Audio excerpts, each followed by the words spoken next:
നിലമ്പൂരിൽ ഉപതെരഞ്ഞെടുപ്പ് പ്രഖ്യാപിച്ച ആ ദിവസം മുതൽ തന്നെ നമ്മുടെ ടീമിനെ നിലമ്പൂരിൽ നയിക്കുന്നത് പ്രസാദ് ഉടുമ്പശ്ശേരിയാണ്. പ്രസാദിലേക്ക് തന്നെ ഞാൻ പോവുകയാണ്. പ്രസാദ്, ഇപ്പോൾ ഈ തിരഞ്ഞെടുപ്പ് ഫലം അത് നമ്മുടെ സംസ്ഥാന രാഷ്ട്രീയത്തിൽ സൃഷ്ടിക്കാൻ പോകുന്ന അനുരണനങ്ങൾ എങ്ങനെയൊക്കെയാണ്?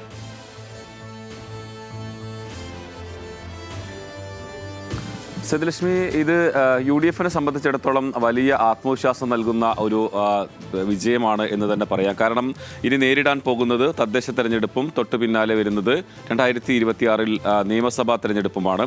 അപ്പോൾ സ്വാഭാവികമായും UDF-ന് ഇവിടെ വിജയിക്കുക എന്നുള്ളത് വളരെ പ്രധാനപ്പെട്ടതാണ്. അതുകൊണ്ട് തന്നെ ഈ ഒരു വിജയം അവരെ സംബന്ധിച്ചിടത്തോളം ഇനി സർക്കാരിലേക്ക് വരിക എന്നുള്ളതാണ്, സംസ്ഥാനത്ത് ഭരണം തിരിച്ചുപിടിക്കുക എന്നതാണ് UDF-ന്റെ ലക്ഷ്യം. അതിൽ അവരെ സംബന്ധിച്ചിടത്തോളം വലിയ തോതിൽ ആത്മവിശ്വാസം നൽകുന്നതാണ്.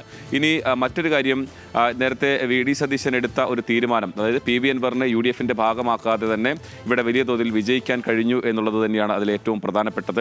മറിച്ച് അൻവറിൻ്റെ പിന്തുണയുണ്ടായിരുന്നെങ്കിൽ സ്വാഭാവികമായും ഈ വിജയം പോലും, അതായത് UDF-ന് അർഹതപ്പെട്ട വിജയം പോലും അൻവറിൻ്റെ ക്രെഡിറ്റിലേക്ക് മാറേണ്ട ഒരു സാഹചര്യം ഉണ്ടാകും. സ്വാഭാവികമായും അൻവർ അത് അവകാശപ്പെടുകയും ചെയ്യും. അപ്പോൾ അങ്ങനെ ഒന്നുമില്ലാതെ അൻവർ ഒറ്റയ്ക്ക് മത്സരിച്ചിട്ടും അവിടെ UDF-ന് 10,000-ലേറെ വോട്ടിൻ്റെ ഭൂരിപക്ഷത്തിന് ജയിക്കാൻ കഴിഞ്ഞു എന്നുള്ളത് UDF-നെ സംബന്ധിച്ചിടത്തോളം വളരെ തിളക്കമാർന്ന വിജയം തന്നെയാണ്.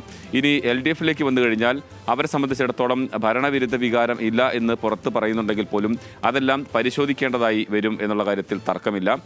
ഇതിൽ ഏറ്റവും എടുത്തു പറയേണ്ടത്, അൻവർ മത്സരിക്കുന്ന സമയത്ത് LDF എല്ലാം, പ്രത്യേകിച്ച് CPM എല്ലാം പറഞ്ഞിരുന്നത് ഒരു തരത്തിലും LDF-ൽ നിന്ന് വോട്ടുകൾ ചോരുന്ന ഒരു സാഹചര്യം ഉണ്ടാകില്ല, UDF-ൽ നിന്നായിരിക്കും കൂടുതൽ വോട്ടുകൾ അൻവർ പിടിക്കുക എന്നുള്ളത്. പക്ഷേ അങ്ങനെയല്ല സംഭവിച്ചത് എന്നുള്ളത് ഈ വോട്ട് കണക്കുകൾ വ്യക്തമാകുന്നുണ്ട്. ഇപ്പോൾ വഴിക്കടവ് എണ്ണുന്ന സമയത്ത് തന്നെ UDF-ന് അവർ പ്രതീക്ഷിച്ചതുപോലെയുള്ള ഭൂരിപക്ഷം ലീഡ് അവിടെ കിട്ടിയിരുന്നു. പക്ഷേ LDF-നാണ് അവിടെ വോട്ട് കുറയുന്ന സാഹചര്യം ഉണ്ടായത്. 1000-ലേറെ വോട്ടുകൾക്ക് ആദ്യം വഴിക്കടവ് പഞ്ചായത്തിൽ അൻവർ ജയിച്ചു വന്നിട്ട് അല്ലെങ്കിൽ ലീഡ് വോട്ട് കിട്ടിയിരുന്നെങ്കിൽ അതിനർത്ഥം LDF-ന്റെ വോട്ടുകൾ തന്നെയാണ് കിട്ടിയിട്ടുള്ളത്. അപ്പോൾ LDF-നെ സംബന്ധിച്ചിടത്തോളം ഭരണവിരുദ്ധ വികാരമുണ്ട്. അത് അൻവറിലേക്ക് പോയതുകൊണ്ടാണ് ഒരു വോട്ട് അവർക്ക് ഈ UDF-ന് വലിയൊരു വിജയമുണ്ടായത്. അപ്പോൾ എന്തെല്ലാം കാര്യങ്ങൾ പരിഹരിക്കേണ്ടതുണ്ടോ അതെല്ലാം ഇനി പരിഹരിച്ച് മുന്നോട്ട് പോകണം. വരാനിരിക്കുന്ന തദ്ദേശ തെരഞ്ഞെടുപ്പാണ്, അതോടൊപ്പം തന്നെ നിയമസഭാ തെരഞ്ഞെടുപ്പാണ്. അപ്പോൾ സ്വാഭാവികമായും CPIM-ഉം LDF-ഉം എല്ലാം അത്തരം കാര്യങ്ങൾ പരിശോധിക്കുകയും തിരുത്തേണ്ടത് തിരുത്തുകയും ചെയ്യും. അതുതന്നെ സംസ്ഥാന സെക്രട്ടറി അക്കാര്യം വ്യക്തമാക്കുകയും ചെയ്തിട്ടുണ്ട്.